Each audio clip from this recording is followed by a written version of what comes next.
What you see? Like this and next serving procedure. Okay? Come forward. രാജോക്ക് ആ താടിയെല്ലാം പോയി. ഒരു change ആരാണ് ആഗ്രഹിക്കാത്തത്? അതെ അതെ, വിശ്വാസം അതല്ലേ എല്ലാം. നമ്മുടെ മാഡം തിരിച്ചു പോയാ? ഇല്ല, വീട്ടിലുണ്ട്. മാഡത്തിന്റെ ആണെന്ന് തോന്നുന്നു. ഇത് കാറിൽ കിടന്ന് കിട്ടി. ഒന്ന് കൊടുത്തേക്കണം. കൊടുത്തേക്കാം. ഓട്ടോ ഉണ്ട്. പിന്നെ നമ്മുടെ ചങ്ങനാശ്ശേരി ഒരു അടിയന്തരത്തിന് പോകണം. വിളിച്ചിട്ടൊന്നുമല്ല, നല്ലൊരു അക്രമം നടക്കുമ്പോൾ അറിഞ്ഞ് ചെല്ലണം കേട്ടോ. അതെ, പാവം സാനിയ മിർസയെ വീട്ടിലിരുത്തുവോ? ചെല്ലിയല്ലേ, വിളിക്കാത്ത അടിയന്തരം കൂട്ടിട്ട് വാ.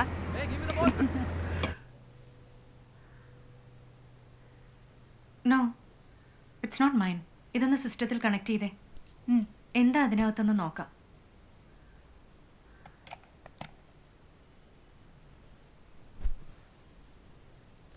അയാൾ പേർപ്പസ്ഫുള്ളി കൊടുത്തയച്ചതായിരിക്കും. അതിനകത്ത് എന്തെങ്കിലും കാണാതിരിക്കില്ല. ഇയാൾ ആരാ? ഇയാൾ എന്തിനാ നിന്റെ പിന്നാലെ? It's an audio clip. Play it. Hi Jayanthi Ramesh, it's me. ഒരു ഫോൺ കോളിലൂടെ പറയേണ്ട കാര്യമേ ഉള്ളൂ. പക്ഷെ അത് എനിക്ക് സേഫ് അല്ല. അതുകൊണ്ടാണ് ഇങ്ങനൊരു ഡിവൈസിനെ ഡിപ്പെൻഡ് ചെയ്തത്. ശ്രദ്ധിച്ചു കേൾക്കൂ.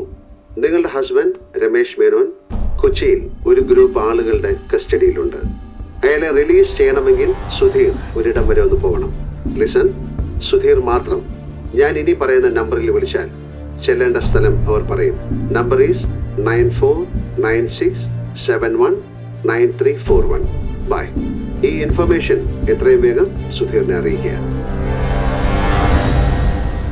സുധീർ, രമേശ് കൊച്ചിയിൽ തന്നെ ഉണ്ടെന്നും പറഞ്ഞ് എനിക്കൊരു മെസ്സേജ് കിട്ടി. സുധീർ അവിടം വരെ പോയാൽ മാത്രമേ അവർ രമേശിനെ വിടുവെന്നും പറഞ്ഞു. സുധീർ ഒന്ന് പോവോ പ്ലീസ്? അവരെ കോൺടാക്ട് ചെയ്യേണ്ട നമ്പർ ഞാൻ തരാം. നമ്പർ പറയാൻ പറ ജയന്തി, നമ്പർ പറയാം.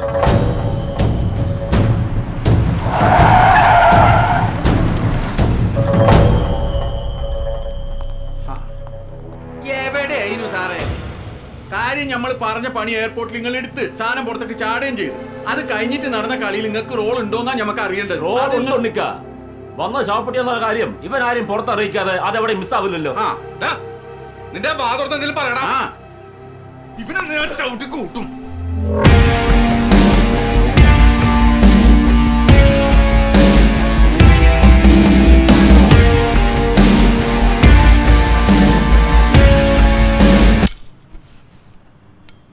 അയാൾക്ക് വല്ലതും അറിയാമെങ്കിലല്ലേ പറയാൻ കഴിയൂ. അയാൾക്കറിയാവുന്നതിൻ്റെ അപ്പുറമാണ് ആ ശവപ്പെട്ടിയും അതിൽ ഒളിപ്പിച്ചു വെച്ച 100 കിലോ സ്വർണവും.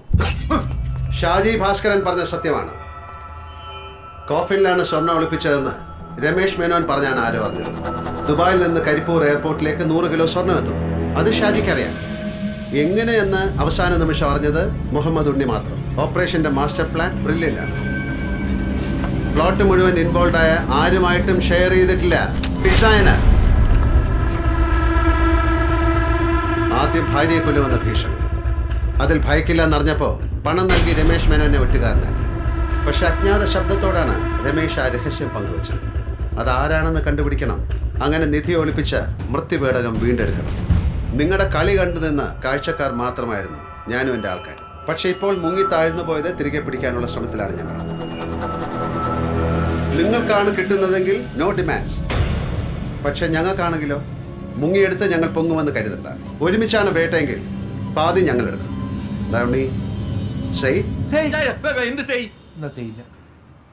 നിങ്ങളൊക്കെ ആരാണ്? പേരും അഡ്രസ്സും ഒക്കെ പറഞ്ഞ് പരിചയപ്പെടാവുന്നൊരു സമയമല്ലത്. അങ്ങനെ കേട്ടാൽ ഞെട്ടുന്ന ഒരു പേര് പറയാനുമില്ല. തൽക്കാലം രാജു എന്ന് വിളിച്ചോളൂ എന്നെ. ആ പേര് ബോധിച്ചില്ലെങ്കിൽ രാജു എന്ന് വിളിച്ചോളൂ. നിങ്ങളെ കൂടെ കൂട്ടുന്നതിൽ വിരോധമൊന്നുമില്ല. പിന്നെ ഷെയറിന്റെ പെർസെന്റേജ് അത് നിങ്ങളങ്ങ് തീരുമാനിച്ച പോലെ. എന്റെ ഷാജി ഭാസ്കര, നിങ്ങളും മുഹമ്മദ് ഉണ്ണിയും ചേർന്ന് ഇതിനു മുമ്പ് സ്വർണ്ണം ഇറക്കിയിട്ടില്ലേ പല പല എയർപോർട്ടുകളിൽ? അന്നൊന്നും കൈനീട്ടി ഞങ്ങൾ വന്നിട്ടില്ലല്ലോ. ഇതിപ്പോ എവിടെയോ നഷ്ടപ്പെട്ടതിനെ തേടിയുള്ള യാത്രയിൽ വേണമെങ്കിൽ ഒരുമിച്ച് ഇറങ്ങാമെന്നേ പറഞ്ഞോളൂ. അതിന് നിങ്ങളെ ആര് ക്ഷണിച്ചു? ക്ഷണക്കത്ത് കെട്ടിയിട്ടാണോ മോനെ ആൾക്കാർ കള്ളക്കടത്തിന് ഇറങ്ങുന്നത്? സജിയെ നീ ഇങ്ങോട്ട് വാ. ഞാനും വരാം. വരാടാ. ഞാളങ്ങോട്ട് മാറിയൊക്കെ മോൻ എന്തെങ്കിലും കളിക്കൊളിച്ച ഈ ചെയ്യുന്നൊന്നും പറഞ്ഞാളല്ലേ. രാജു, ഞങ്ങൾക്കൊന്ന് ആലോചിക്കണം. തീർച്ചയായും നിങ്ങൾ ആലോചിക്കുകയോ ആരെയെങ്കിലും ഫോൺ ചെയ്യുകയോ എന്ത് വേണേലും ആകാം. ഇനി വാ. വാവേ സൈ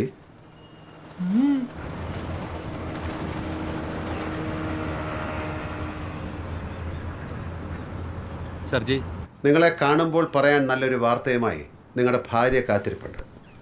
സാഹചര്യങ്ങളുടെ പ്രഷർ, ഗ്രീഡിയായ അമ്മയും സഹോദരനും, അങ്ങനെ കാരണങ്ങൾ എന്തൊക്കെ പറഞ്ഞാലും ഇതിലൊന്നും വന്ന് ചാടാൻ പാടില്ലായിരുന്നു സുഹൃത്തെ. ഇത് നരിയും കുറുക്കനും പാമ്പും ഒക്കെ വാഴുന്ന കാടാണ്. തിന്നാൻ വേണ്ടിയും കൊല്ലും, കൊല്ലാൻ വേണ്ടിയും കൊല്ലും. വയ്ക്കോ. ഇവനെ വിട്ടാ ശരിയാവില്ല. ഇവനത് കുറെ കാര്യങ്ങൾ അറിയാനുണ്ട്. അയാളുടെ അടുത്തൊന്നും അറിയാനുള്ളതൊക്കെ അറിഞ്ഞിട്ടുണ്ട്. കൂടുതൽ എന്ത് നിനക്ക് ചോദിക്കാനുള്ളത്? പാടില്ല. ചോദിക്കേ, ചോദിക്കടാ. വേണ്ട. അപ്പൊ ശരി, പറഞ്ഞ പോലെ തന്നെ. ആര് പറഞ്ഞ പോലെ? നിങ്ങൾ പറഞ്ഞതുപോലെ ഷെയർ ചെയ്യും. ഗുഡ്. അല്ല രാജു, നമുക്ക് കസ്റ്റംസ് അറിഞ്ഞ് വേണോ? വേണ്ട, അയാളെ വെക്കട്ടെ. ഇങ്ങോട്ട് താട്ടിക്കളാന്ന് ഈ മാറിനെ ഒരു പങ്കുവച്ചോടാകുമ്പോ നമ്മുടെ പണിയും വീതം വെക്കണമല്ലോ. നിങ്ങൾ തന്നെ ആ തോക്കൊണ്ട് ഓനെ അങ്ങോട്ട് തട്ടിക്കള. അങ്ങോട്ട് പോണം. ആരോടോ പൈസ വാങ്ങിയിട്ട് കളി മാറ്റിയിട്ട് ഇവനല്ലേ ഒന്നുകളാന്ന്. ശരി, ആരുടെ കൈയുണ്ട് എന്നത് നമുക്ക് കളിച്ച് തീരുമാനിക്കാം. വാ.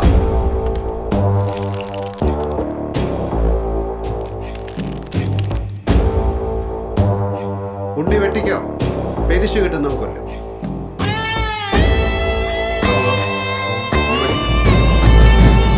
കേട്ടോടോ.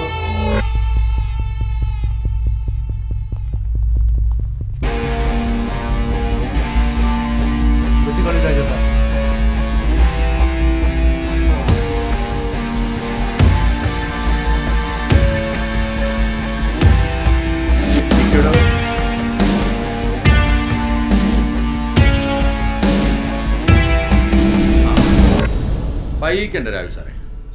ഇവിടെ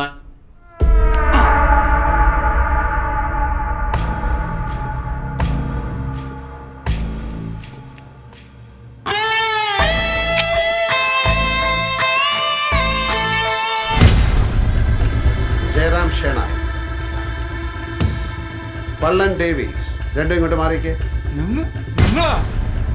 ഉണ്ണിക്കട ടീമാണ്. ആയിരുന്നു അല്ലേ? പാവം ഉണ്ണിയെയും ഷാജിയെയും നിങ്ങൾ അങ്ങനെ വിശ്വസിപ്പിച്ചു. Ramesh, you may go now. ഉണ്ണിക്കാക്ക, എനിക്ക് ഈ പിള്ളേരുമായിട്ട് കുറച്ച് കാര്യങ്ങൾ സംസാരിക്കണം. തൽക്കാലം അത് കേൾക്കാൻ നിങ്ങളും ഷാജിയും നിൽക്കണമെന്നില്ല. പോകാം. അതെന്ത് ചതിയാടോ? ചതി? സ്വർണം കടത്താൻ ഉപയോഗിച്ച ശവപ്പെട്ടിയിൽ കിടത്താൻ ഒരു പാവം പയ്യനെ ഉയരത്തിൽ നിന്ന് താഴെ തള്ളിയിട്ട് കൊന്നപ്പം മുതൽ തുടങ്ങിയതല്ലേ ചതി? അങ്ങനെ തുടങ്ങിയ കളിയിൽ ആരൊക്കെയോ ഇടയിൽ ചതിച്ചു. ഇതിങ്ങനെയല്ലേ തുടരൂ മുഹമ്മദ് ഉണ്ണി? ഇവിടെ ഇവിടെ നേരം നിറയെ പ്രതീക്ഷിക്കണ്ട. കാരണം ഇനി ഇതിന്റെ കളി നിയമങ്ങൾ എഴുതാൻ പോകുന്നത് ഞാനാണ്. അനുസരിക്കുക. ചുവന്ന കാർഡ് ഉയർത്തി കാട്ടുമ്പോ കളം വിട്ടിറങ്ങിപ്പോവാ. പോ. എന്നിട്ട് അല്പം മുമ്പ് ഫോണിലൂടെ ചർച്ചിച്ച നിന്റെ ടീമിന്റെ ക്യാപ്റ്റനോട് ചെന്ന് കാലി വീണിട്ട് പറ, എതിർവശത്ത് കളിയറിയാവുന്ന ആമ്പിള്ളാരുള്ളത് അറിഞ്ഞില്ലായിരുന്നു സർജി എന്ന്.